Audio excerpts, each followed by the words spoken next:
Hey, you guys, it is February 27th, 2026. You're here with Hit List. It's not Wednesday night, it's Friday night. We had some things going on Wednesday night, so I couldn't make it on Wednesday, but I still, like I said, I wanted to put out content. So here we are. Part of the gang is here, part of the gang is off. Michael, how are you? What's going on, Cowboy Carter? Here I am, rocking like a hurricane.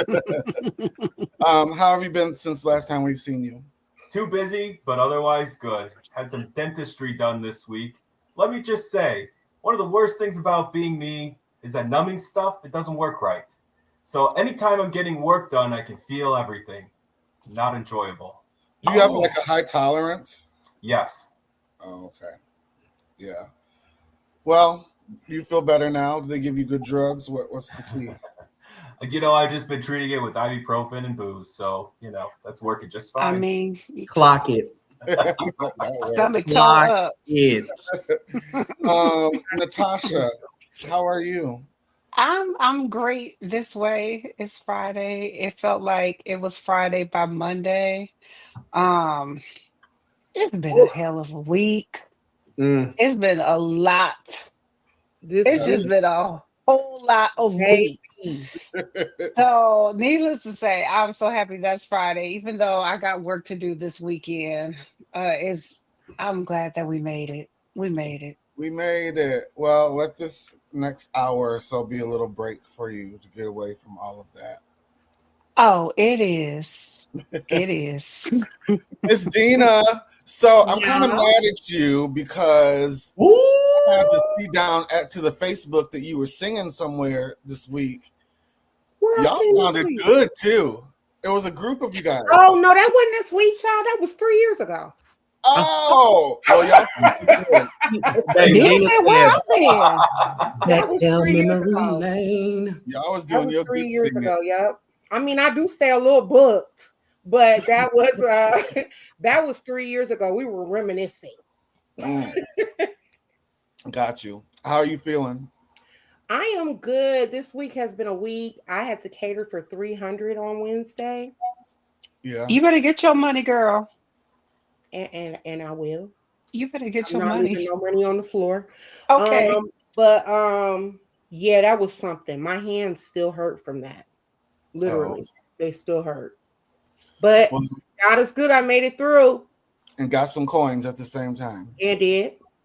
That's what's up. Miss Jonte, how are you? I'm okay. I got some nice Botox this week to keep me looking young. Period. Unfortunately, it was for migraines, but it still does the same thing. It's not for vanity purposes. Okay. Just over here managing this zoo I call home. Well, mothers have been doing it since the beginning of time. So I don't see how. I was gonna ask Auntie Natasha to come here next. The way she got her kids in line. Listen. And Shaq down in Hotlanta, how are you? I'm well. I'm a little tired. I've got a lot going on, and more than I would ever want to talk about currently. I'll probably brief you guys later, but man, so much is happening right now. It's simultaneously exciting and exhausting. And so this is actually my moment to take a break. Okay, This is my idea of a break. I don't get no hopefully, breaks. hopefully we can hear about it later. Yeah, looking forward to talking about it. Okay. And Tamar, how are you? Hi y'all. So good to be with y'all on this good old Friday night. this weekend is going to be busy. I'm about to go see Lady Gaga tomorrow. Ooh. I'm getting my energy hyped up. And then Sunday is my husband's 21st show that we put on. We put on 3 shows a year for at one of the biggest gay clubs in Dallas. So we have Silky Nutmeg Ganache in our show this weekend from RuPaul Drag Race. So we bring out RuPaul girls and we put them in the show. So I'm getting ready for that and just it's been a week. I don't know, everybody's been so sick. So I'm finally getting over this sickness that I had. And I'm back in the streets. So yeah, I'm ready. Okay. Well, I'm glad to see you're all doing well over here. Everything's all good. It's Pisces season. My birthday is Monday. Period. And I'll be celebrating all month. So you guys will have updates throughout the next couple of weeks what's going on over here in Chicago. So yes. Speaking of, to bring in my birthday, I'm going to be joining my ex-roommate. It was my first roommate ever I had here in Chicago. His name is Virjan McCoy. They're having their annual Squall Fest, and the SOAR Awards is also this weekend here in Chicago. Lillian Lloyd, Kevin's Lemons Higher Calling will be here. So that's how I'm bringing in my birthday. I'm just going to praise God and get a few little steps in. And so if you're out here in Chicago this week, come and join us. Listen to some good music, some good old gospel singing, and we're gonna take it there. So I told him I would share that with our viewing audience. So other than that, there's been a lot of stuff going on, you guys. But before, thank you, Jonte.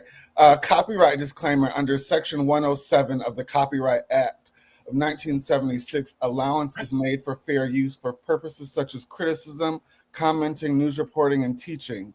Also education.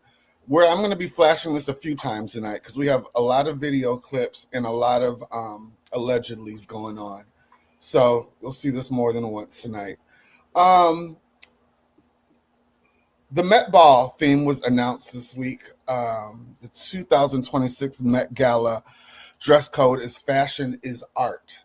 The co-chairs will be Nicole Kidman, Venus Williams, Zoe Kravitz, and Miss Beyonce Knowles will be headlining. So very excited to see this theme this year. I'm excited to see Beyonce. She doesn't do stuff for just to do it. So the Beehive is expecting some kind of announcement, maybe Act 3. Something's going to happen because Beyonce just doesn't pop out just to pop out. What do you guys think about this theme? I think it's very ambiguous and very broad. So I mean, I'm looking forward to seeing how people interpret that, but I think it's a very broad statement. Fashion is art. Yeah. I like it. It means we don't know what the heck we're gonna get, because what does that even mean? Right. That's creative. Yeah. So, I also think that it takes out people being stuck in a box. I feel like all the things that we've seen in the previous years, we sometimes may not understand what the artist is doing. But they're on theme, but we look at it as, okay, that don't seem right. So I feel like with Fashion is Art, you get a chance to see an artist, like these artists really come together with their stylists and really project what their art mindset is, because everybody's eyes are different. So I think this is good. I feel like we will get a chance to see people shine this year and not get criticized for what they're doing. And when they do hit the red carpet. I'm hoping to see some men get creative. I swear it feels like half the men just throw on the black suit and let it go. So hopefully this opens up the door for the men to do something interesting. Because good grief. That'd be nice. I think we'll see some men do some fun stuff this year. Especially with this theme. I think you can go, it's open to interpretation. So I think we'll see some pretty neat stuff. I prefer open to everyone, like, you know, when they have like a theme that's like Victorian, and then everybody's just doing some version of Victorian. Mhm. This Right. is just creative, and so I think it's an opportunity to see where the real artists are. And So, I, you know, the one person I know that's probably going to fucking slay this runway is Lady Gaga. If she comes, Yep. if she comes, She probably gonna come dressed as a picture frame. Baby, you better clock it. You better clock it. I was gonna say, her and Janelle Monáe. Even Cardi B. Cardi B has been one of the top dressed people at the Met Gala for years. So, I mean, it's, you know, there's endless opportunities for people to be very creative, and I really think that the stakes are high this year because there's open doors to numerous multi fascinating ideas that people can actually do. So yeah, I'm excited. So we will be looking out for that, and we will, of course, we'll probably do. I'm gonna be mad if people don't go crazy with this thing. We need to do a. Can we? I'm gonna be mad. I'm gonna be mad if people are like playing it safe because I don't want to see no classic black. I don't want to see nothing classy. They better go balls to the wall with this thing. Baby, what? Okay. Fashion is art, honey. You better not come in there. Yeah. You better not come out there with no underwear on. Nobody want to see no underwear with no red bottoms. I don't want to see it. Or I'm going to email you personally and tell you, get your ass off the screen. Hopefully this year we can do a show. Did we do one last year committed just to the Met Gala? I can't remember. No, I think afterwards. I hope so, Ashley. I really want us to do like that really, please. I want to do that. That will be so much fun. All right. Well, remember you guys said it. So we want to send condolences out to Mary Crosby from the Housewives of Salt Lake City. Her son lost his battle with what they're saying addiction. Was it yesterday, you guys? Monday. Yeah, it dropped yesterday. Okay. And we saw her be very open about that struggle they were having on last season of the show. And so for it to come to this, to have this ending is kind of, it's really, really unfortunate. And I'm sending prayers out to her. But people have been kind of nasty to her in these comments. They're saying, it's been reported she's moving on with filming following the death of her son. And people have been saying some pretty nasty things. I don't think anyone should judge on grieves in different ways. This is what's going to, help her get over this and not move on, but, try to. There's too many conflicting stories because I've read that filming has been halted altogether. Okay, so I did hear filming has been halted, but then I heard she had planned on when it does pick up. When it does resume, that she'll resume too. Yeah. And you can't tell people how to grieve. So if she does, she does. She makes money for this show, right? Yeah. Mary Cosby is it. She's taking a season off though. Yes, she did. It's not affordable. So I'm pretty sure this is going to be a heck of an expense on her. It's so funny. The first thing people tell you to do when someone dies is stop or take a break or take a rest. Death comes with a bill. And so, speaking from experience, and so everybody wants you to sit down, everybody wants you to rest. Who's going to pay for the funeral? So like if she makes money from this, and I think that going to work is still a thing, even when we're grieving. And as someone who's buried a lot of people, I think and I'm sure you can relate as well, Ashley, like we lose people and sometimes you need to keep moving. I can't imagine what she's going through of losing a child. I think that my house would feel real empty after my child died. I don't know that I would want to sit in it alone. So it's too bad that's happening to her. And I hope she has a really good therapist. And you know what? If she goes to work, she'll be able to pay for it because therapy is also not free. I don't think the money is an issue to her. But the work part of it is still going on. And staying busy. But her church just reopened, so she will have that to keep her busy. Like, I don't think it's a money thing. She's taken a season off before. Mm-hmm. Her family, I mean, if we remember, she married her step grandfather and everything. So her family Mm-hmm. definitely believes in setting things up once someone passes away. So Yeah. I have no doubt that she has things in place even for her son.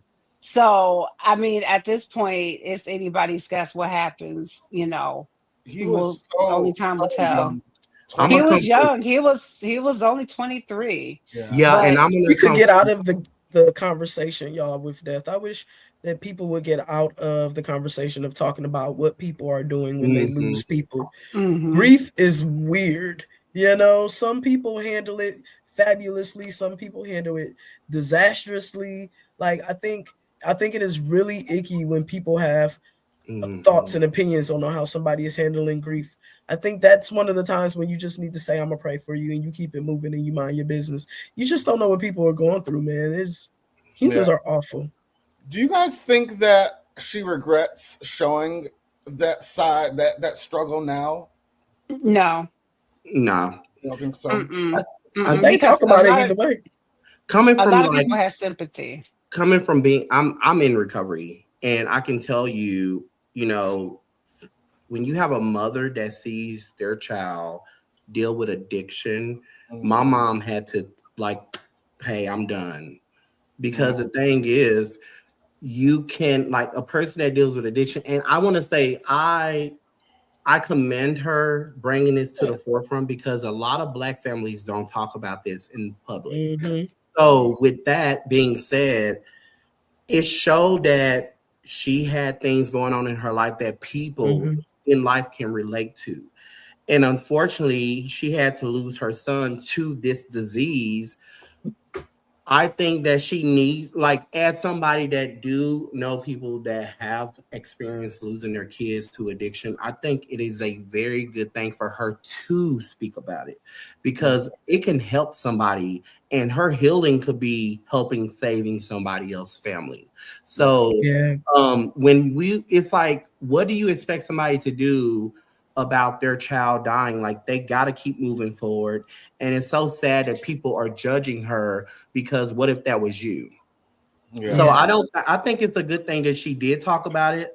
I know for a fact she just signed a new bone. She got her new contract signed for probably the next couple of years, which is going to be able to like play out the storyline, but also bring light that not only is she a socialite or famous, she also dealt with someone that dealt with addiction. And that is every day going on. And we don't see it because a lot of people don't talk about it. And that's very real in this world. And people need to see that being talked about. So I'm really sad for her. And I know that she's probably grieving, but I think like when you lose somebody, you can either stop and hurt more, or think about the person you lost and what would they want you to do. Because at the end of the day, she has to do something. Like, she has to either keep moving forward or she got to keep moving backwards. And moving forward is going to help her heal more. Okay. Is this her only child? That's her only child. Yes. Yeah. I saw somebody online tag her, because everyone knows she's a evangelist. She's a preacher. They asked her, "Where's your God now?" And I thought that was pretty cruel. So people just say the cruelest things, and I don't want to go down that rabbit hole, but yeah, I just thought that was pretty cruel. And so anyway, nasty. Yeah, it's very cruel. Yeah. Again, our prayers go out to her and her family. In other housewife news, season 17, the trailer dropped for Housewives of Atlanta this week. It looks like it's going to be another uneventful, forced season. I'll play some of the trailer for you guys, and then we'll talk about it afterwards. I'm going to stop and start a lot so we don't get any hits on YouTube. But who really tried to be good, like really tried. I trust no lawyer that don't practice the law. I don't trust no lawyer that eat dead people. I eat dead people, but spilling tea is their favorite game. You said that she was sleeping with a married man. Oh, she want to spread her own tea? And when the tea is poured, that's when the dolls come alive. I should have bought your foreclosed house today. Okay, Mr. Clean, don't do it, Papa's first. This season on The Real Housewives of Atlanta. We the richest bitches you ever seen in your goddamn life. Tell me how expensive I am right now. $180,000. Atlanta is Black Hollywood. Andretta 2000. Good God Almighty, it's eating me. I didn't expect God to send a 6'5" tall man with big arms and tattoos. This is my friend Sway. I love these hands. It's giving Atlanta. But you know, sometimes we play in the field too much and then we look up and we're like, what happened? Please welcome Miss K. Michelle. My husband, Dr. Sims. Nice to meet you. I'm on the biggest country music label. And I don't think people understand that pressure being the only Black woman. We got some sluts walking in the building. I want to be. So the new faces you're seeing are Pinky Cole. She's a restaurateur of Slutty Vegan chain. And K. Michelle from famous from Love and Hip Hop and some others. She's an R&B recording artist as well. To be continued. Most powerful entrepreneurs in America. Miss Pinky Cole. I built this $100 million brand. Behind every great man, there's an even better woman. Dallas, here we come. Girl trip. This is beautiful. I claim tranquility room in the night. Hopefully I can find me a cowboy in Texas. You gotta talk to him about that career. I want to own my own things at this point in my life. I took my last $50,000 and bet on myself. Truly the hardest year of my life. Are you serious? You ever slept with a married man? No, I have not. You absolutely did. People want black. That's my friend. What up, baby? Good to see you. He's in my DM. Black. No! Then why would she be a lie on you? Well, she doesn't like me. Keep my name out your mouth. Don't you ever address me that way. Portia every Nigerian in Atlanta. You better get that goddamn drink on my face. Take your goddamn lick and sit the down. We're going to be very well behaved. The Real Housewives of Atlanta, new season April 5th on Bravo and Peacock. What do we think, Natasha? Is she not there? Dina, what do we think? Housewives of Atlanta, season 17. It does seem a little forced, child. It does. I can't lie.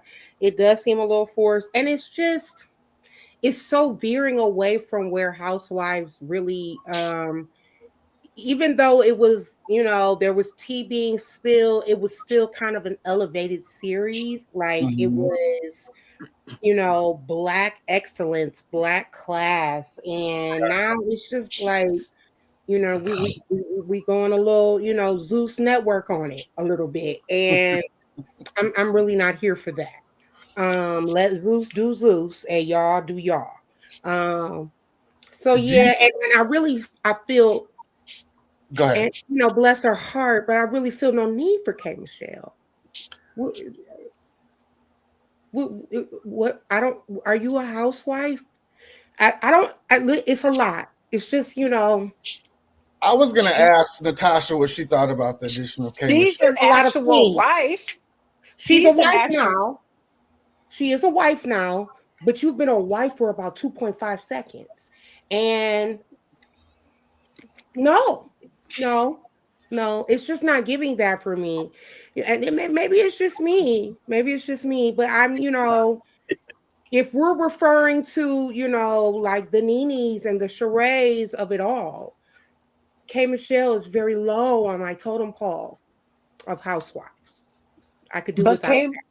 But K. Michelle is actually accomplished. She's more accomplished than some of the housewives that are currently on there. This is not the series for her. Yeah, that's what I think it is. No, I think K. Michelle has grown up a lot over the years from her when she started loving hip hop.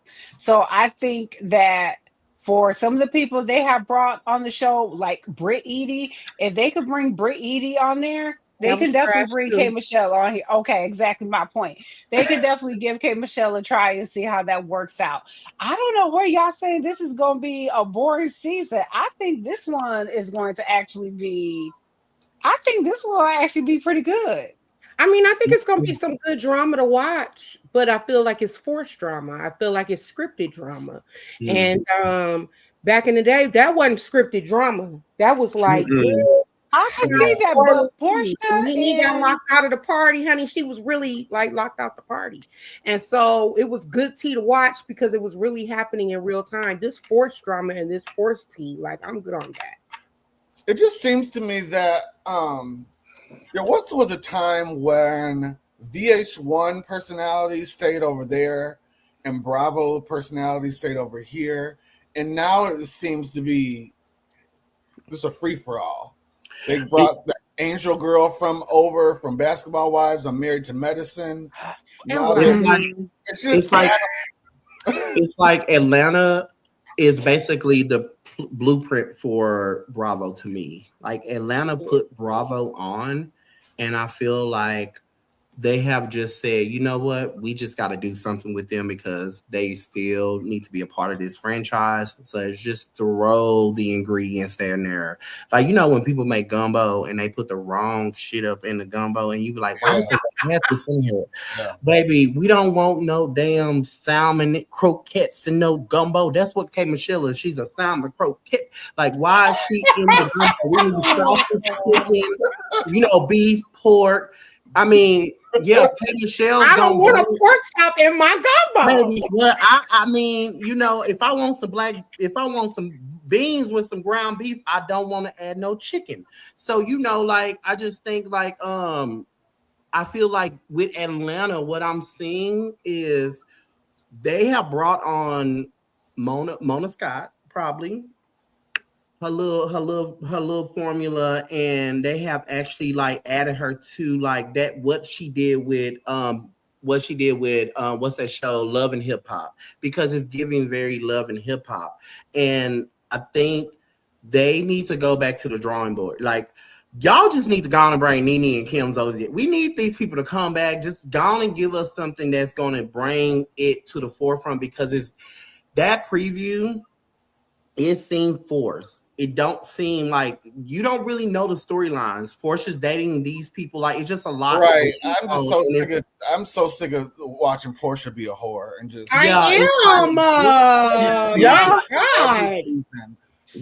as someone who's not really into this sort of thing like that, but has watched periodically over the years and stuff, from the outside looking in, I think that the biggest issue that this show suffers from is that it's never been able to duplicate its original chemistry, right? It was just too good. And, you know, they've never come back from that. It's kind of like in music, it's like the curse of the first album. The first album is brilliant, and all the other albums are chasing the first album unless you're really good enough to reinvent. I feel like what happens. What goes? I don't think anybody has a fair shot on Atlanta unless they can capture some level of chemistry like what the first show had. You know what I think it needs, Shaq? I think it needs to have 4 OGs and 4 newbies. Yeah, I think having that dynamic against this. I'm gonna tell y'all, when Nene closed that laptop. I'm going to tell y'all, I'm not even lying. And y'all can go back to the season after she left. When she closed that laptop, I think people was kind of like, what's going to happen? Like, we want to know what's happening with the laptop. And I want to say, like, I can truly say I watched the show after that season. The show didn't have that momentum. And then it just started going down. And then when they brought Sheree back, with Marlo and all these people, the show was being pushed, and then they left for a while, and then they came back with 16 with the last year. They was gone for a while, so we kind of come back to this whole. We are expecting this whole like what they gave us before 14. and then we got the formula of Basketball Wives. So I think like now it's just, I think that formula has been pushed into the narrative, and I don't know if that's the viewers that they're getting, but I think like, I don't know, Potomac, let me tell you about something about Potomac, baby. Them people over there know how to be black and loyal royalty, and them black women over there they giving us a show right now. They is giving us a show. They need them producers. You know, Potomac has a different energy too, though. Atlanta's kind of hip hop, kind of. Yeah, but they need some spice. They need some spice because right now it's unseasoned. Well, season 17 will premiere in April, and we're going to be watching, and we will be sure to, we'll be commenting, I'm sure. Let's move on to this next story. The BAFTAs were this week. And there was some interesting behavior going on in the audience. I'm going to play the clip and then we can talk about it. Delroy and I are delighted to be presenting the first BAFTA of the night for a vital part of movie making. We're here to celebrate the artists who expand what's possible on screen. You may have heard some strong and offensive language tonight. If you've seen the film I Swear, you will know that film is about the experience of a person with Tourette syndrome. Tourette syndrome is a disability, and the tics you've heard tonight are involuntary, which means the person who has Tourette syndrome has no control over their language. We apologize if you were offended. So I don't know if you caught that, but Michael B. Jordan and another actor from Sinners were on stage presenting an award. And this individual, what is his name? Somebody check his name for me. Alan Cumming. But the other guy. The actual activist? Yes. Michael B. Jordan was on stage with Delroy Lindo. And who's the guy with Tourette's? Let's see. Someone can get that name and just shout it out. He apparently has Tourette's, and he shouted John Davidson. What is it? John Davidson. John Davidson. He said the NIGER word, and it's being blamed on a disability activist, says BBC. So he shouted out that word, and then earlier he also shouted out a homophobic slur, but that was edited out. But the racial slur was not edited out, and so there's a lot of black actors, and more than black actors, that are upset the BBC chose not to edit this out. What do we think, you guys? That's a problem. A whole problem. That's the problem. Absolutely absurd. Yep. And so let's say, I can't remember what the condition is, but there's a specific condition within Tourette's that will cause them to say offensive terms or intertwined inappropriate terms with their tics. Your rights don't get to interfere with my rights. Period. So my right to be in a safe environment starts where, and your right to be out in the public, that's where your right stops. Mm-hmm. So if you are going to be in, if these are the tics that you have, then maybe you cannot come to recorded, or not even recorded, public events of mixed company where you are going to be calling people different slurs. And then I have to, as the target, decipher if that was your Tourette's or if that was just a jerk out there. So, Michael, why do we feel that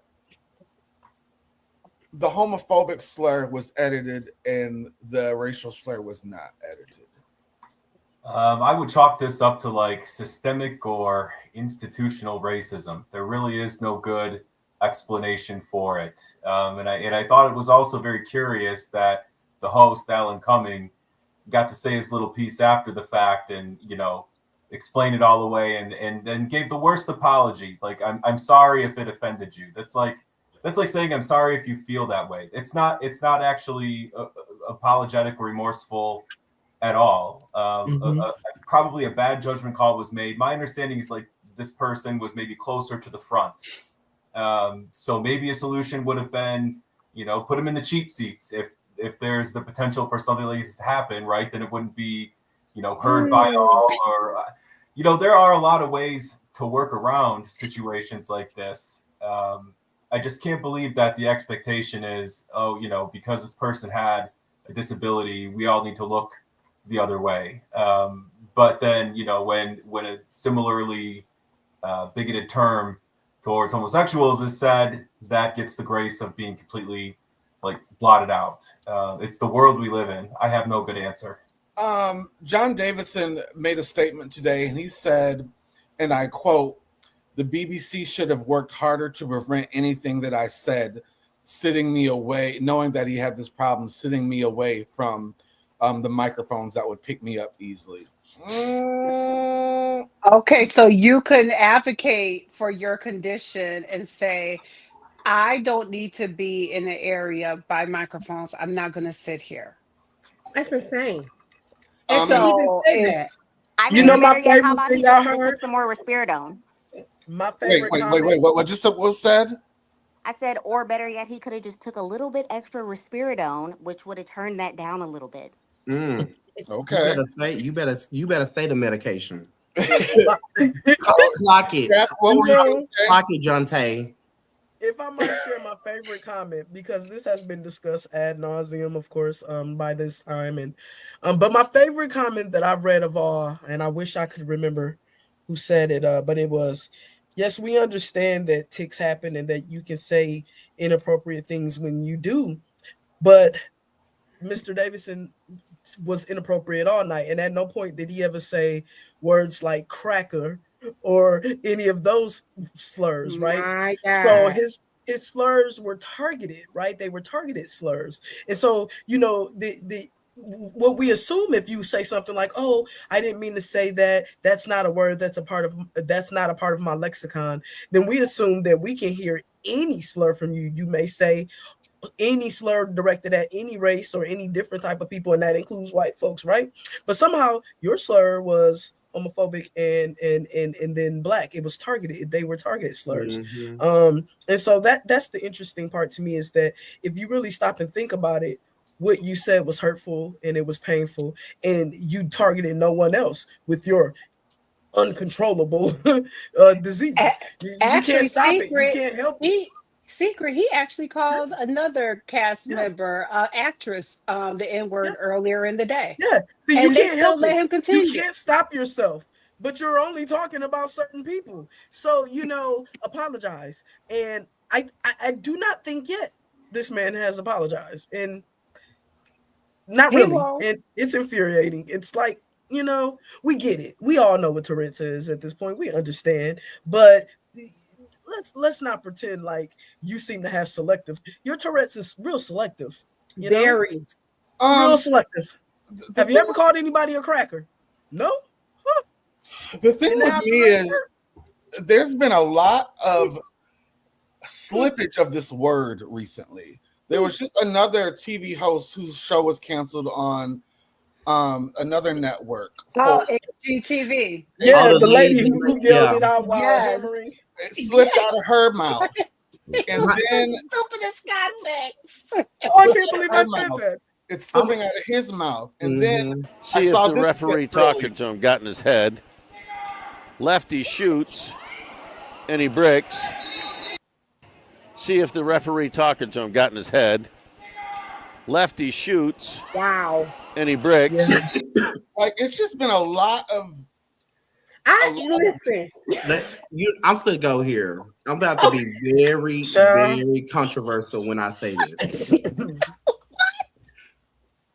We are where you have a lot of black people that are being in a lot of white spaces. that are very, very majority white spaces. And, you know, a lot of these people feel comfortable now because of what's going on in the world. And it's just real. If you can get online and say something about a microphone, you ain't got the risk that bad. You knew a microphone was up there. Yeah. So it's baffling that you can understand one thing about what they did, but you can't understand the other part. It's like you don't care. And I think like the world we're in is a world of not caring. There's a lot of people right now that are in spaces where people are feeling so comfortable with being very disrespectful and they know that there's not going to be consequences in these spaces. So it's one of those things like, damn if you do, damn if you don't. If I'm in a space, I got to be prepared for what's to come because of what's going on in the world, which is sad to say, but that's the reality. You know, it's just so sad that, you know, people still don't want to see Black people be successful. People still don't want to see Black people be talented. Like, we're a talented group of people, and a lot of people are so afraid of us being prosperous in our talent that it baffles me. But it don't baffle me because you gotta automatically know that it's gonna happen. Well, if we had a president, you know, it comes from the top. Mm-hmm. We had a president that would condemn this kind of stuff. Yeah. I just don't think people would be so bold. Yeah. I do think we live in an environment right now where anything can be said and anything goes.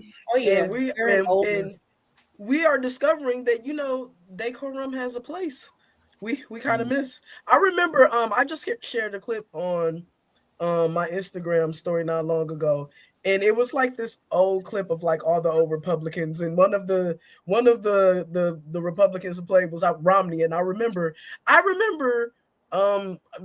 however many over a decade ago being so annoyed with Romney talking about binders full of women, right? And now I would kill to go back to that. I would love to hear a Republican talk about some binders, you know, like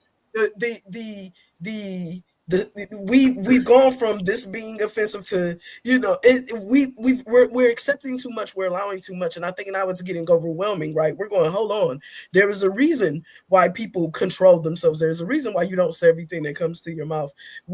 You don't have to speak on everything. You don't have to agree with everybody. You also don't have to tell them, you know. So we've just opened up the floodgates for people to do and say anything. Everybody's a reality TV star, and now we are seeing what that looks like, and it's just distracting. Also, you know, I don't think the people who are so emboldened to say these old words, Republicans too. They haven't got the right person yet, because my Tourette's is going to kick in if anybody calls me. Talk, Ashley. It's just don't talk. Walk heavy. No, hold on. I don't know that we could lay this just at the feet of the Republicans. Maybe they're the worst offender, but did we all miss in the past week that the governor of California, Gavin Newsom, sat in a Black forum, African Americans, okay, and said, "I'm just like you. I got a 960 on my SAT and I can't read."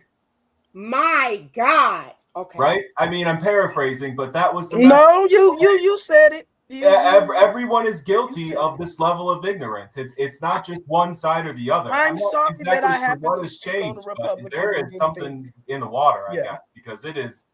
I'm with you. I'm sorry that I forgot to do that. But, you know, I think we probably just need to have a disclaimer now. Like, racism is not a political affiliation, right? It's just human. And y'all atrocious. If you are a woman or a person of color, you are going to be attacked. Don't be a person of color that's a woman. That's just the reality. It's like women are not safe and people of color are not safe. Like you know, that's the reality right now in the world we live in. But you just have to be prepared, and you just don't know what's gonna come out somebody's mouth. Like, you just don't know. So, you know, I'm gonna stay in my house with my blinds closed. Well, some people are saying we're over exaggerating. There's no problem. I think we've gotten to a point now where people are becoming so accustomed to ignorance that we're redefining ignorance, right? Because, like, if you okay it long enough, if you say it's okay long enough, if you keep if you keep moving that ruler, you know what I'm saying, things get longer. And so I do think we're getting to a point, memories are short, right? And so we're starting to get to a place, unfortunately, where what's shocking isn't anymore. And if I could give a great example of that, it would be think of late night TV and how once upon a time, you know, people weren't kissing, right? And then we looked up and they were kissing very, very, very strongly. And then we looked up and then they were in bed with each other. And, you know, this was late night TV, right? And so over time, you know, you move that stick and you get more and more. And I think we've hit a point now. It feels like maybe we're nearing a point of no return, right? Well, this will be the norm and ignorance. I mean, I'll give you another great example. The lack of fact checking, right? Remember a time in journalism where fact checking was a thing? And now people just get up and say anything. And it's okay. Our president does. So it's fair game. I want to show you guys this clip. People often people often say because it's fair that we say this, they can say this, but I don't think that is true. Let's watch this and we'll talk about it. On a double standard here, Adrian. I mean, take hip hop. We've talked about this on the show before. You have African American rappers saying N-word this and N-word that, but a Caucasian can't. So say it. Say what? Say the word you want to say. I'm not saying that I want to say it. I'm just saying that I can't. Sure you can. Say it. Say it right now. I will say it with you. Okay, this is hypocritical. You know we can't. Sure you can. This is America. Both of you. Say it. All right, I think we can move on. Why? Why move on when you want to say it? Both of you want to say it. Huh? I love me some Delroy. I love me some Delroy. That makes me so mad. Delroy Lindo. You know why that makes me so mad? Because to make sure we tell our audience that isn't real, right? That's a clip from a show. And it's this thing where we see stuff on television and it's supposed to be fake.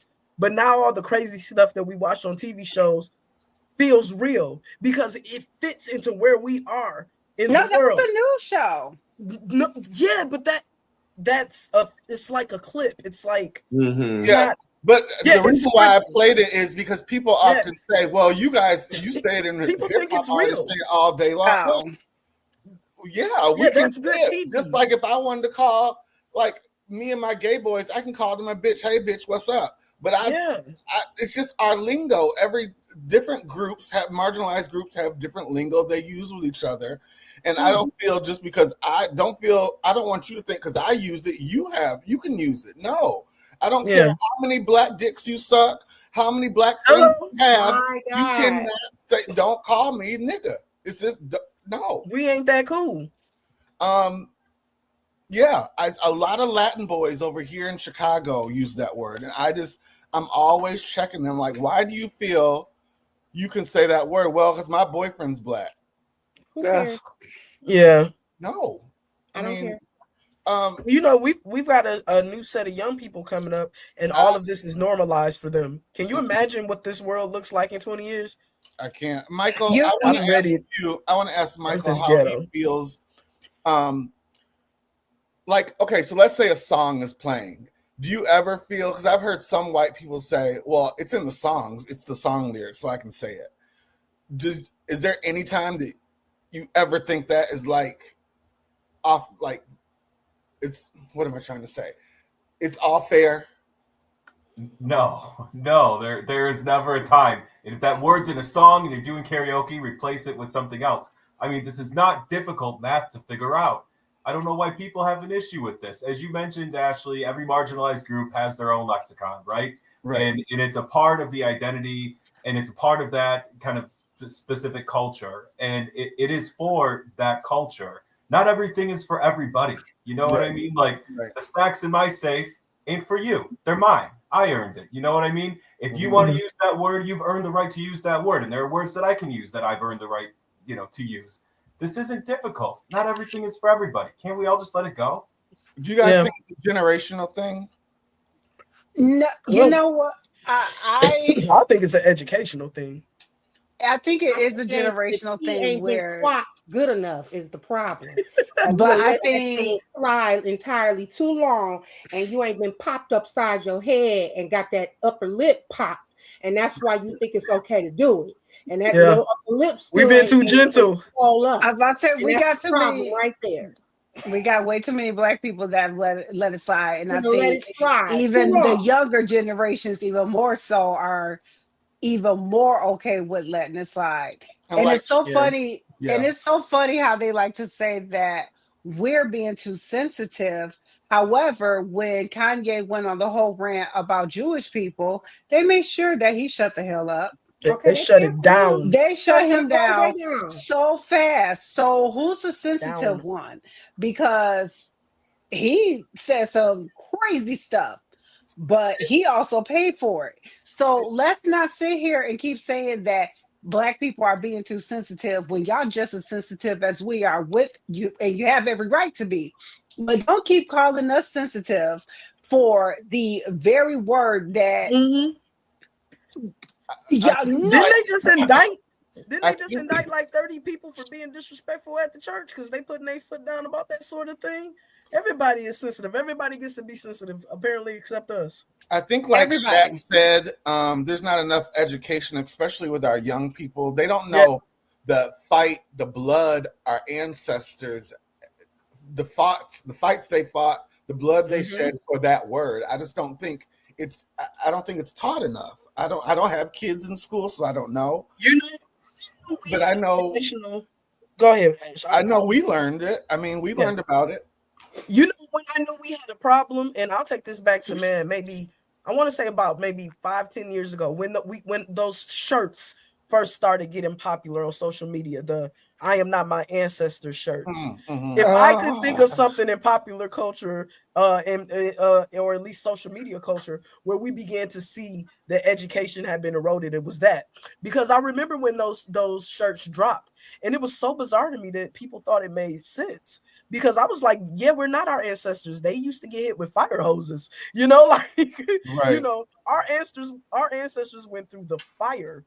You know, we're now mad because there's a Starbucks in our neighborhood. You know what I'm saying? Right. Yeah. And so even as hard as it is for people of color, there is no person of color today that is going through what our ancestors was going through, you know? And so when that first popped up, I remember thinking we are losing sight of our history. We have forgotten. And now these new kids, they just don't know. You know, I don't even think they care. They I don't. don't Even worse. Even worse, But you right? know- They don't care. You know what this whole Tourette's thing, you know what it reminded me of? The What? movie Deuce Bigelow, Male Gigolo. I've never seen that. Girl, shut up. Y'all have to watch it because one of his clients had Tourette's. And she said the most craziest shit. Maybe I'll watch it tonight. I've never seen it. To go find that movie tonight. Y'all should shut up. So, well, that's that story. Let's yeah, we got some long days ahead. Like Martin Luther King said, we got some long days ahead. We gotta stay focused. Hopefully we can get through these next couple of years, get someone with some sense in office, and maybe the tide will turn a little bit, but who knows? I don't know. This next story I thought was kind of interesting. Tampa International Airport is saying we've seen enough, we've had enough. It's time to ban pajamas at the Tampa International Airport. After successfully banning Crocs and giving everyone the amazing opportunity to experience the world's first Crocs-free airport, it's time to take on an even larger crisis. Pajamas at the airport in the middle of the day. We know this decision could disrupt, you guys know how I can't see, disrupt someone in your life. It's time to have a difficult conversation with them. You can do this. We and Phoebe believe in you. What do you guys think about this? Traveling in pajamas. I mean, I wouldn't do it, but I think it's bordering controlling at this point. Yeah. Like, that ain't none of your business. What people do best. That's none of your business. Like, This is what people do I'm best. not here for it. Blame I the definitely ain't here for them bonnets. But it's none of your business. It makes me angry that we're always blaming the symptoms instead of the sickness, right? Because you don't like Crocs. Well, let's talk why we have on Crocs. Because at some point we looked up and we were in the airport and we had to take off all our shoes and do 1,000,001 things, and we're trying to get through there. And now we're looking for comfortable shoe wear because we know at some point we're gonna have to disrobe. That's how you get into that. Why are people in pajamas? I don't know. Planes are uncomfortable. It's tight. It's miserable. You're trying to get through the airport for 3 hours. You might get stuck in there overnight. I mean, I can think of 1,000,001 reasons why people are in airports looking crazy and being crazy, because the airport is a crazy experience. I don't know. Make it a better, nicer experience, and maybe I'll put on some nicer clothes. I can't help but Transportation Secretary Sean Duffy a couple months ago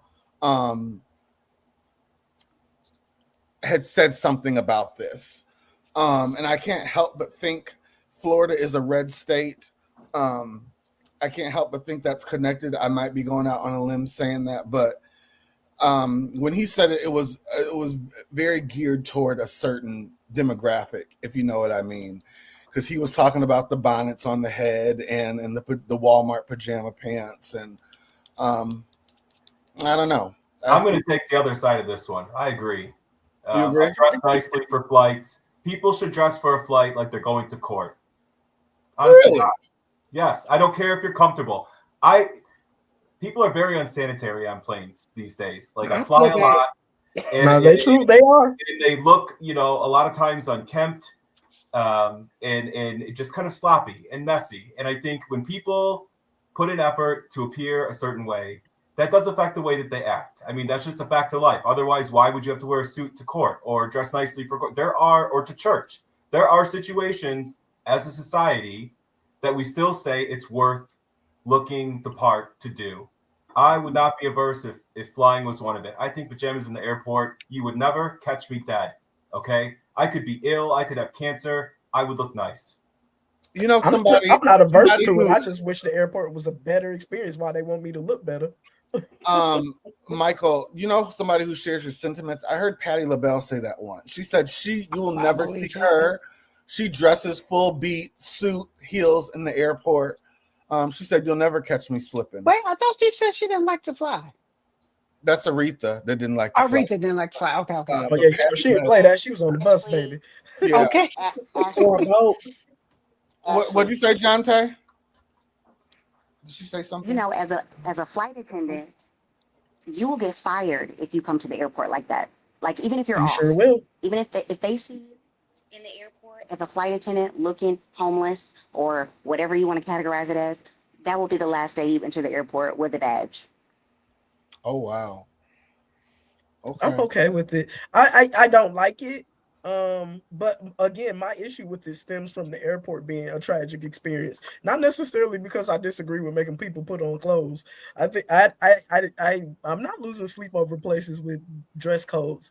I don't like when they're unreasonable, and I don't like when they feel racially targeted.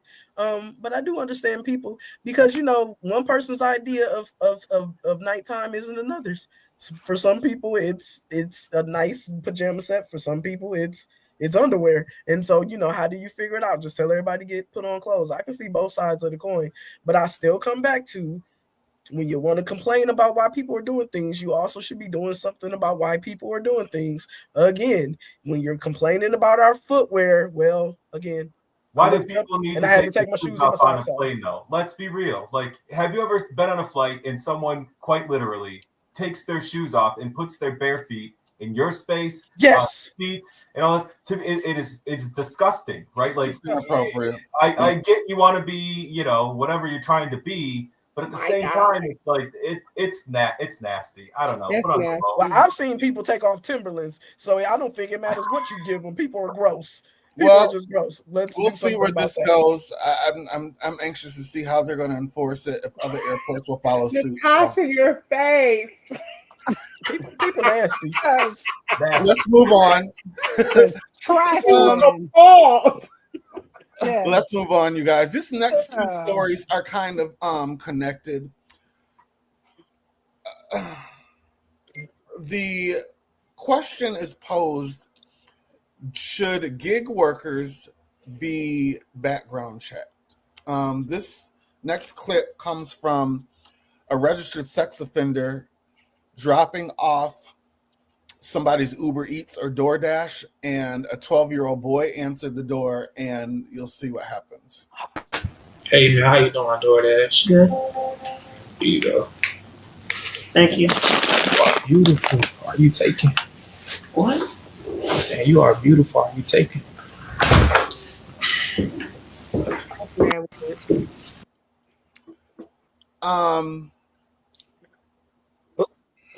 There were I know we're about to take off. There were a lot of people divided about this in the comments.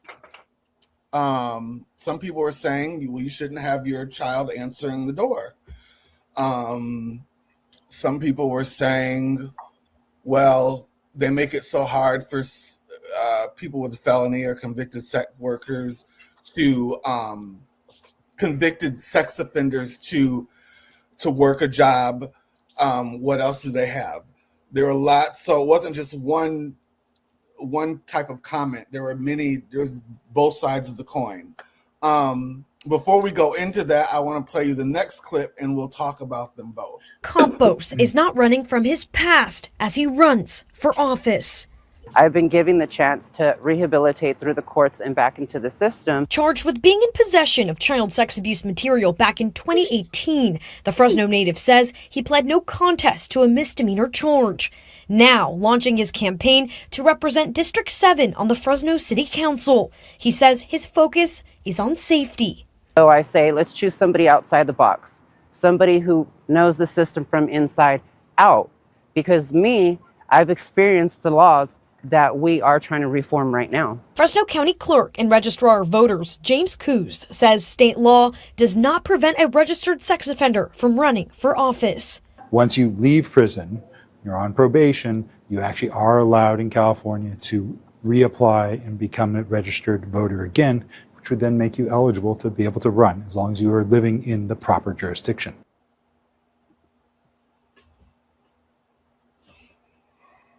Michael, what do we think? At the risk of sounding horrible, I am not sure if this is the type of thing that can be rehabilitated. I suppose there are some things that people suffer from that just don't have a cure. Obviously, he won't get elected. At the same time, should they run a background check for this gig type of work? Sure, but a lot of workers would probably lose their job, right? I mean, the folks that do gig work are sometimes they can't get other work. You know what I mean? And so we would lose the convenience of having food delivered. I guess there's that part of it. But when it comes to being a sex offender, I don't know that you can come back from that. That's just my opinion. Natasha? I have to agree with Michael. I've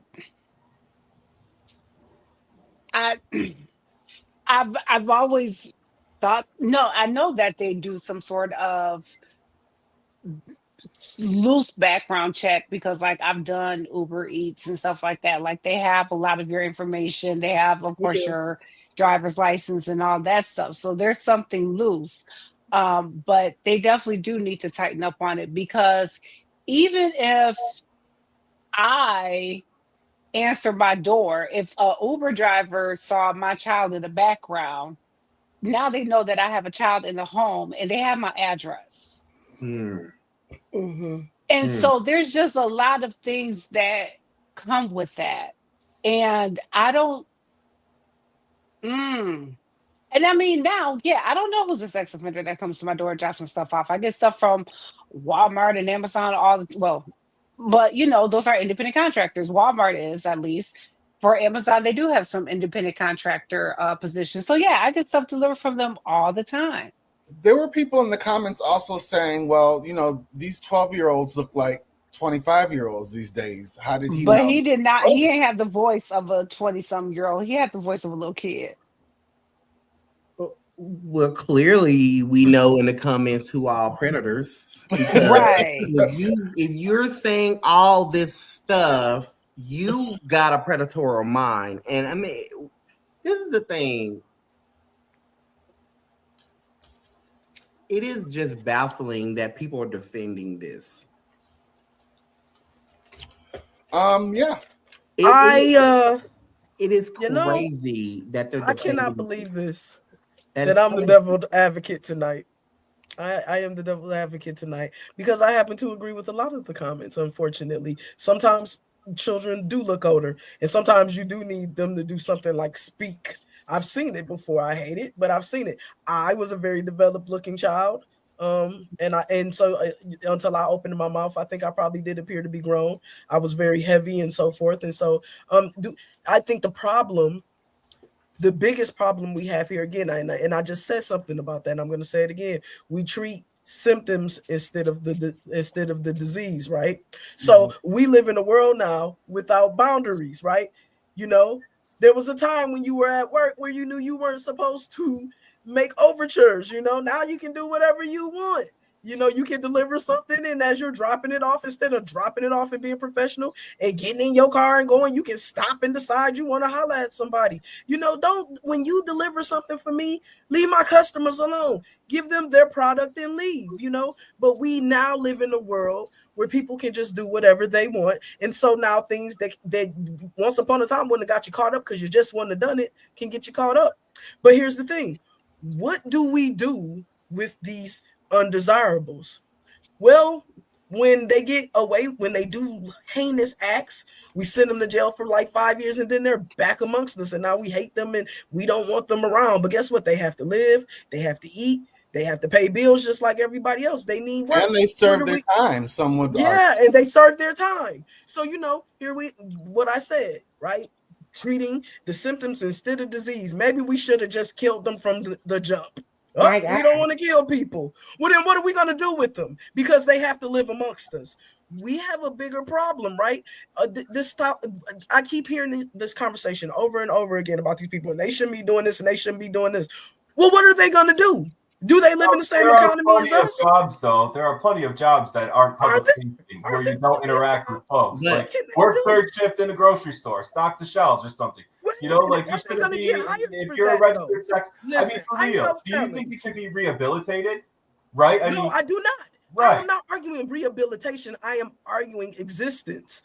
They exist. They can have exist. to live. This They is the have to pay thing. bills. They can exist. They can pay bills, but you shouldn't. If you are a sex offender, you should be going to somebody's house. Do we have legislation for them? Do we have guaranteed jobs where they're going to go? Do we have guaranteed places where people will rent to them? Do we have guaranteed sections where they can be?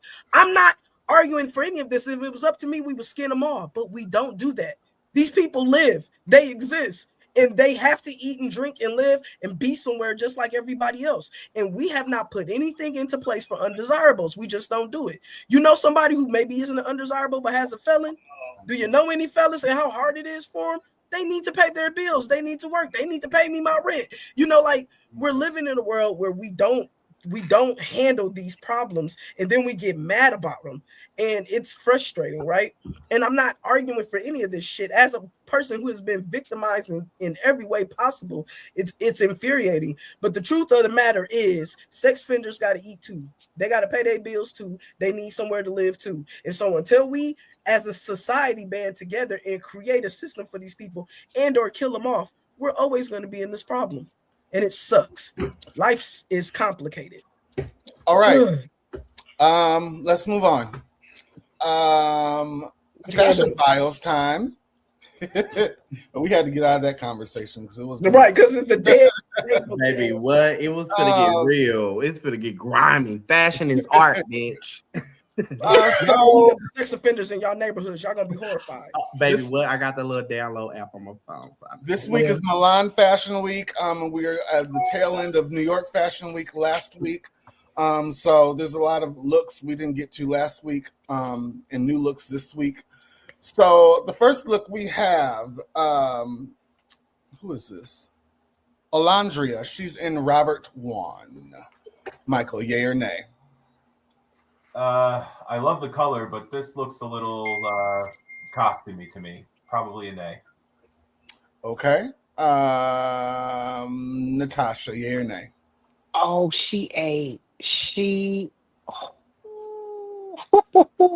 that's perfection right there. Shaq? I thought that was fire, Michael. It'd be fire at That was so Hamburger contrary. Mary's. You know what I mean? That put her on stage. Tamar, yay or nay? You know what? This is the new queen. She is the it girl right now. She is chocolate, and she's giving me a glass of Kool-Aid. Yes. Look at that flower on her good. shoulder. Hello, let me smell it. Dina, Are those, yay or are nay? those pants? Mhm. Are those pants? Oh yeah, that's fabulous. That's fabulous. All right, going on. We also have the same designer, Robert One. We have Deborah T.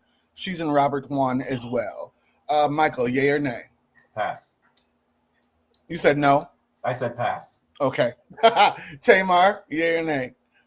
I love this. It's so exaggerated. And the hat is everything. She looks so good. The dress, if you could see it up close, it's almost like scales, like, Mhm. like a mermaid's tail.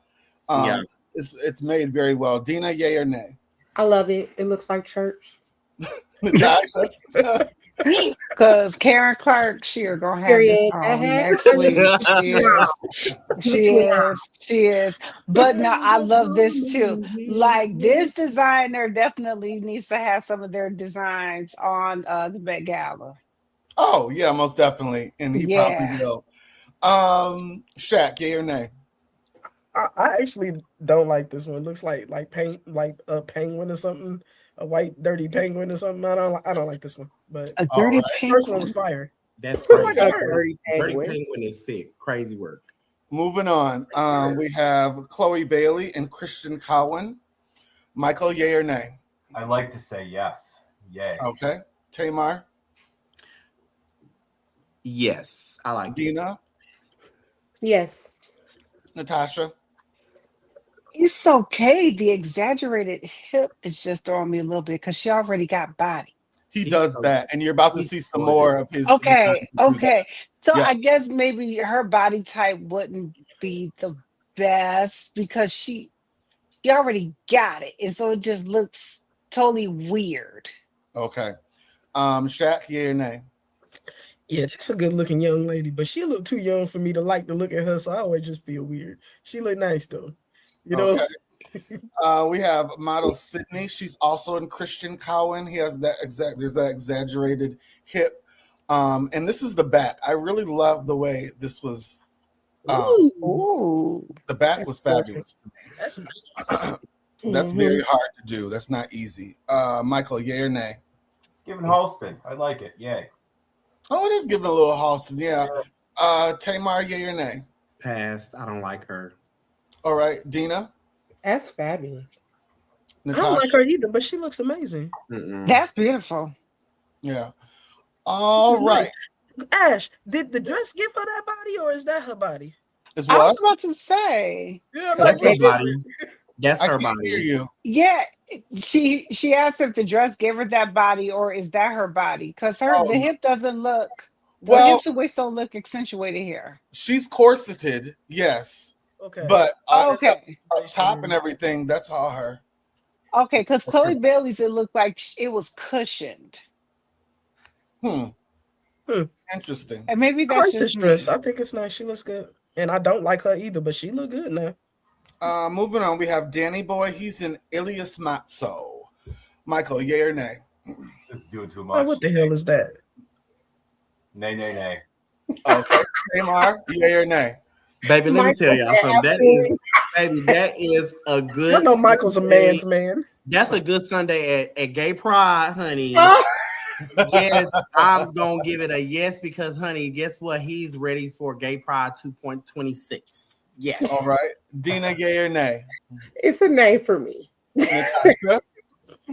He looked like one of He the said money yes, bouquets.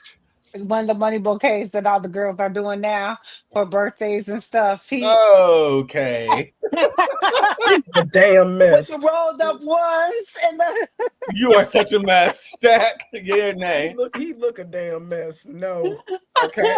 Moving on, we have Tay Diggs. Yes, bitch. He's in Viviano Studio. Don't piss me Michael, off. yay or nay? Don't I piss like me the off. sharp dressed man. Yay. Tamar, yay or nay? You know what? That's a fine chocolate man. Yes, honey, child. He look good. He look good. Dina? No, I do not like this at all. I saw it already, and it was an absolute no for me. It was an absolute no. And I've seen kilts and or whatever it is. I've seen them before. However, this is giving me. I had to keep a black skirt in my trunk for choir rehearsal because I can't wear.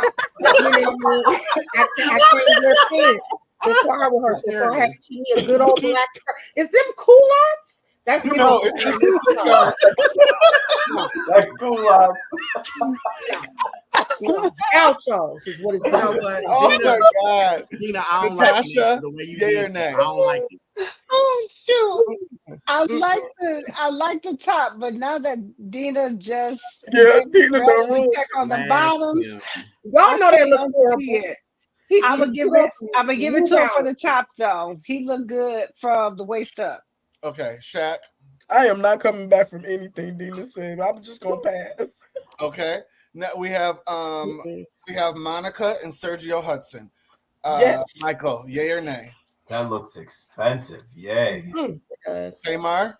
Thank God she's not labeled down. She looks like a expensive bitch. Yes, God. Yes. Dina?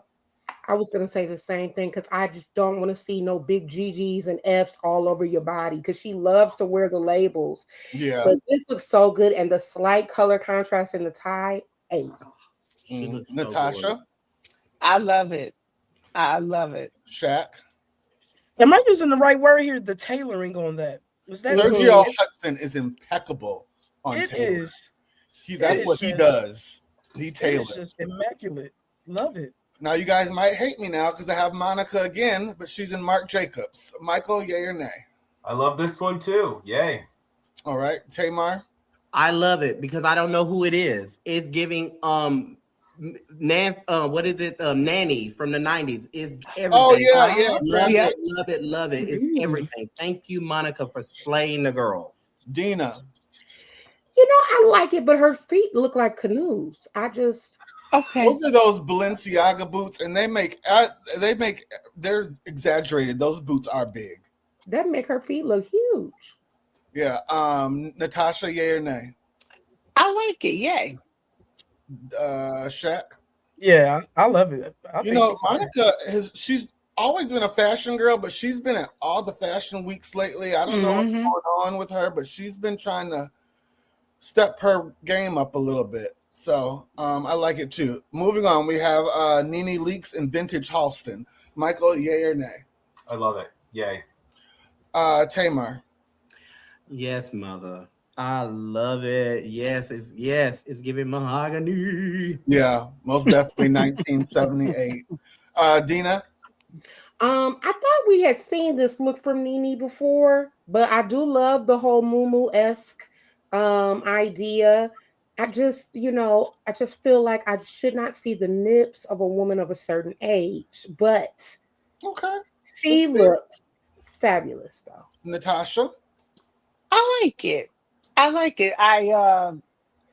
It caught me off guard with the shell pieces up top, but I like it. Okay, Shaq. All of my lesbian sensibilities support every inch of this. Okay. Moving on. We have Jamal Sims, choreographer to the stars. He's in Tom Brown. Michael, yay or nay? That's a no for me. Tamar? I almost bought this from Shein. I guarantee you it wouldn't have laid like that. Baby, the pictures look just like this, and mine cost $31.99 because I was gonna wear this to the Cardi B concert, but I said no because it was gonna take 2 months. But yeah, he looks good, but the one on Shein looked just like it, and they got it in 5 different colors. Okay, so yeah, but he look good. Clock it. Shut up. That's some good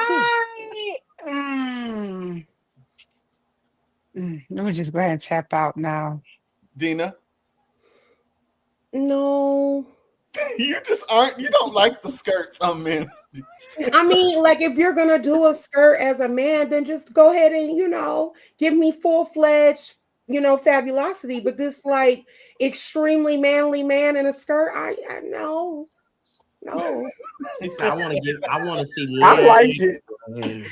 Jack, you like You know, it? Ash, I like it, but I can't figure out if I like it or if I just like the man. I think that because I think he just rocking it. The man, I know, Jamal right? Sims- You thought I respect him, y'all. No. Jamal Sims is a very good looking. He's very He's handsome. He do look good. I like him in it. I don't know that I want to see men in it, but he look good. I want to see him out of it. Well, that was the end of Fashion Files tonight, and so to our last segment, we have Come Sit on My Couch, and it's kind of a part A, B, and C to this. First, we want to watch this clip, and then I'll come and ask the question that Funky Geneva posed onto social media earlier. Let me find this clip. Is this it? I think this is it. Conferences and international headlines started with this video. We've blurred it because it shows a group of kids. One is drinking from a cup the kids say has urine in it. The mom of the boy drinking was outraged. This is not a prank. This is beyond bullying. You are evil. They are evil. Now the courts have weighed in on what happened after this sleepover in Plano 5 years ago. The family of one of the kids accused of bullying sued the mom and her lawyer. A Collin County jury agreed the mom and her lawyer intentionally inflicted emotional distress and publicized the private information of Asher Van. It was immature. It was stupid. It was nasty. But that's not who I am, and that's not me today. Van, now 19, says he did not force anyone to drink urine, and he says he isn't racist. We played a prank. First one who went to sleep got pranked. His lawyer says the viral outrage will follow the group of boys for the rest of their lives. Caused significant damage not only to their past, but to their future. That's why he wants to try to collect the $3.2 million judgment the jury found mom Summer Smith and her attorney must pay. Defending my son was what I should have done, and I would defend my son still. Smith says she plans to appeal the verdict and says there's not much she would have done differently. I am attempting to move forward, attempting to move past it. My son is doing great. Smith says she was sad to hear about the backlash Van says he experienced. In Trump's America sends their child to any white person's house for a sleepover. I don't know what black parent sends their child to a sleepover where overwhelmingly the children are going to be white. Okay? It's just not the time.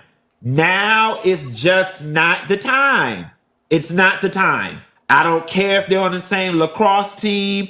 I don't care if they're on the same baseball team. Now is not the time for my son to be one of 2 black boys and 10 other white boys at the sleepover. Now is just not the time. And in Texas, what do we think? People were getting jiggy with it in the comments too. I don't have kids, but I know I was always, and I grew up in a different time too. I was always one of one. And sometimes I would rather be the only one of one with a group of white people than to be with a group of black boys where I was gay and was made fun of for that. So what do we think? Some people might argue that, well, they don't feel uncomfortable with their own people because of this, but feel more comfortable with these people because they're not so judgmental. Dina, I know you don't do sleepovers at all. No, I absolutely do not do sleepovers at all. It's absolutely not even an option. And my kids know, they're 6 and 8, and they already know if you coming to me about a sleepover, it must be at my house. Because I'm not allowing my children to sleep over anybody's house other than their grandmother. But I was a child who grew up in a predominantly Caucasian area. Very, very, very few of us where I came from, and my mama didn't let me do no sleepovers. A lot of my friends, I had many girls who lived right on my street. We lived in the burbs, and I was very close with them. Some of them I'm close with now to this day, have relationship with, but I never spent the night at their house. Never spent the night at their house. And let me be clear, my mother didn't let nobody spend the night at our house. Now I will allow my children to have a select few, but Hazel Lamont didn't let nobody stay at her house either. You can't come over, you can't go over there. So I was quite isolated. Okay. I saw you at school, and then after school was over, we didn't see each other no more. We went home. But no, I dealt with the same situation, and it was because I was growing up in a time, in the 90s where people felt free to say the N-word. They felt free to do all of those things. And so I was in Girl Scouts and all of that kind of stuff, and they were doing that kind of stuff. So the camping trips that they did with Girl Scouts, I ain't going on them. They did all kind of camping trips. My mama ain't let me go. She'll let me go because she knew there was going to be shenanigans. As a child, I grew up in a time where we would go outside and play in the sandbox, but because all of my friends were Caucasian, I was the one who was coming out of the sandbox with sand all in my hair. I was the one who they were sticking wood chips in my hair. They were doing all kinds of stuff, and I didn't know no better. I was a child, a little girl. I didn't know no better, but my mama was hot as fish grease when I would come home and they had done all of these things to my hair, or they had said certain things to me. Well, what's wrong with you? Why you like that? Well, how come you can't go swimming? How come you can't? So I can totally relate to this situation. But if the come sit on my couch is about Dina's kids, let me be very clear. My kids won't be coming to nobody's sleepover. Okay. Natasha, I want to hear what the people with kids, and then me and Michael Tamar will follow. I think this is a result of when Black people were trying to do better for their kids and move them into the suburban areas. And they forgot that there are some missing things that they are going to miss out on by living within the city. And that is going to community events and sleepovers and having all, a lot of their peers look like them. And so when you think that you're doing better, you're putting them at more risk. And with that, I wouldn't be living in any of those areas where my child's peer group looks like that. But two, if it did, she's not going to have a sleepover. It's hard enough for girls anyway, but if it's where she's going to be one of one, two of two, or two of out of 20, you're not going, not overnight. And I will be hanging around as a chaperone of some sort. Now, if it's where a lot of the girls look like you, and I have a good relationship with several of the parents, not necessarily all of them, but several of the parents, yeah, you can go. But it would definitely depend. Okay, Shaq. Yeah. We are just in Atlanta because I love Atlanta. It is also a very it's a very strategic and well thought out choice, right? Of wanting my children to be in a place where they feel seen and wanting to give them the experience of seeing themselves. Not because the rest of the world is like this. I am well aware that and people I think have forgotten that the bulk of America, right, it does not look like Atlanta, right? Right. I did not grow up seeing what I see in Atlanta. I remember coming to Atlanta and seeing all the Black people and saying to my mama, where are these Black people come from? Right. Like that happened in my lifetime, right? And so I wanted that for my children, not because they're gonna get it anywhere else, but because I believe that it imbues our children with a sense of confidence, that I didn't have growing up. I grew up feeling like an imposter once I got out of college and starting my career and stuff, I always had imposter syndrome. And I am just now getting to a point where I feel confident being in rooms where I'm different, and I'm still very different. I have a very corporate career and so forth. And so in the early days of my career, I used to walk in rooms and would freeze. I just would be like, whoo. And so what I wanted for my children were to be confident in themselves and in their Blackness. And so that is part of my decision to be in a place like Atlanta. And so I say that to say that I agree with Funky. Like the idea that I would allow my son to be in that room overnight, that is absurd. I don't understand that. But people make their but I wouldn't have had it. As of today, my son, he's now 8. All his sleepovers have been at his cousin's house. The same 2-3 cousins, right? That's where he sleep over at. All the birthday parties, the same 2-3 cousins. All right, there are friends that he's managed where I've gotten close enough to the mom where me and her, he got like that. He has one white friend, biracial friend. The boy is biracial, and his adopted father is white, and the boy is biracial, and that's about it, right? And that's how we had. And when that man brought his child to the party, every single person who came through my house said, "Do y'all know it's a white man outside playing with the kids? We don't play that. We are very careful." And interesting. So that's scary. Because you don't know, right? And so fear is real, and you can't control what you can't control. No, I don't get it. Okay. No. Michael, so if you were to have kids, what do you think? I mean, we can't say until we do, but what do you think about this? So I suppose I can understand the trepidation, but at the same time, it makes me sad. When I was in elementary, my best friends were a Korean and a Black boy, and we all had sleepovers and we all had a good time, and it was at everyone's houses, and the parents got along and everything else, right? So it's sad to think that kids can miss out on that now, but I understand why. The world is different, a lot different now than it was then. Are we talking about the prank as well in this conversation? Yes, we are. Yeah. I say without pride, that is a prank I think every group of boys has pulled at some point. I know that we've done it. I did it when I was younger, pee in a cup or worse, and then someone gets fooled into drinking it, and it was not like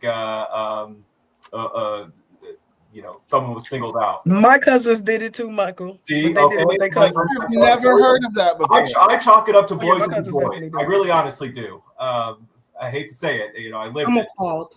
Well, see, in high school, I hung out with all girls, so maybe. My No, we did some nasty stuff. Absolutely We did some really nasty stuff. This one guy farted in my face when we had a sleepover. Like literally so stood crazy. over me and passed gas. So yeah. Oh, see.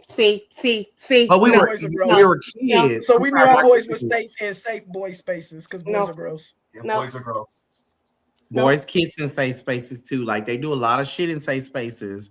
I Wow. mean, I can say that's one of the reasons why I started hanging around girls because I did not feel safe around boys. I was bullied as a kid for being gay. Same So here. like I got bullied so much, and I really didn't find my core group of people until I got to high school. And that's when I came out and I was like, you know what? I'm just gonna be gay. And I had so many girlfriends. They was like, girl, we got you. We knew you And was gay. We was Tamar, just I don't waiting. know if it was like this with you, but I had moms in high school. I slept over my girlfriend's Yeah. houses. It Their was moms didn't I care. had a My friend- daughter's best friend is a gay boy. He has been my bonus baby. His- You know her he's been family, allowed here. They were from Africa, and their parents trusted me because they knew I was gay. And they I mean, the culture of Africans, they're very like strict. There are certain things that they don't respect. But her dad liked me so much because I always respected them when I went to their house. I was he's seen our protection of each other. So he told me one day, he said, "You can spend a night in my house. Yeah. I trust you." Like he had a conversation with me, and I was in the 10th grade. And I remember my friend, I'm not gonna say her name, but she me and her, we had a sleepover, and it was like 6 girls, and I was a boy, and we was on manicures, pedicures, All that. and that's where I guess I kind of got into like who I was, because I did not have a lot of guy friends in high school. I was afraid of guys because I was like, men are mean. These boys are mean. Like, but as a kid, I experienced like the pen cups. If you don't do this, I'm gonna punch you. Farting in faces. I mean, we did moose. What is it? When people put their nuts in your face, monkey. What is it called? Yeah, Michael. You know what I'm saying? Like teabagging. Yes, I experienced that stuff. Not the teabagging. Yeah, like I got teabagged when I was in middle school. So I was doing that in high school, but never mind. Yeah, but I think to go to the first thing, the guy with the kid with the P, it's bittersweet because boys will be boys, and also like looking from what like we don't really know like the whole story. We don't know who all the kids that were there. We don't know if he was the only black kid there at this all white like sleepover, and we don't know the trauma that kid had. So it is bittersweet. And just for like the lawyer to say like these boys are gonna lose their past and all these things, it kind of threw me because like the trauma that this other kid had, like we don't really know. Right. Now when it comes to what Funky Dineva said, I agree with him 100% now, today, because there is so much going on in the world. And I just see so many videos on TikTok and Twitter where like you got little white kids going to people's house with whips. Like they're just so disrespectful. It's just so much going on. So like in this day and age, if I had kids, no, you're not going nowhere. I'm sorry. Because if a white kid baby, I was watching this movie on house. Shaq, yes. you felt me through the camera. Because I'm like what? Baby, how bold these kids are. That would not behoove you. Baby. Baby, don't come over here. When I seen that video, I had to go back because I said I would have opened my door and I would have whooped his ass. Baby, but dragged. Honey, it's just we don't even know them people. My kids stay in no one's house because I honestly don't trust people now in these days. We got people going to people's house as sex offenders saying you cute at 11. It's just so much going on. It's just you just don't know. So I mean, I think like back in the 90s, there was a little bit more protection. Because there was a lot of parents knowing who the parents are, actually building relationships with their neighbors. Well, the culture has changed. Like allowing, let me tell you, my mom had a best friend that lived in our apartment complex. She could whoop our ass. That's what's missing today. My mama gave her permission to whoop our ass, and if she saw us doing something, that's what Ashley. Is that it? Whoop. So I think now you got this. Well, that hit a nerve. That hit a nerve because in my day, the teacher could chastise you. The neighbor could chastise you. Now parents want to fight the teacher. Mm-hmm. And the neighbors. It's crazy. It's different now. So not teach their kids. It's different now. Like it's not that. It's a shame. It's and not then we also have a culture yeah. change, y'all. The culture has changed. Yeah. What's that running joke about Uber? You know how once upon a time getting in the car with strangers was crazy, and now you pay strangers to take you places. Yeah, true. There's a cultural shift as well, right? Well, and you guys, we are over. I told the group only an hour tonight, but we're over. So thank you for tuning in. Please like and share. We will be back next week with a new episode. Cass, stay on. I want to talk to you 1 minute. Everyone else, we'll be sharing this. What's today? Today's Friday. I'll share this Friday, and then some clips throughout the week, and we'll be back next Wednesday. Have a good weekend. Peace. Bye, everybody. Happy Friday.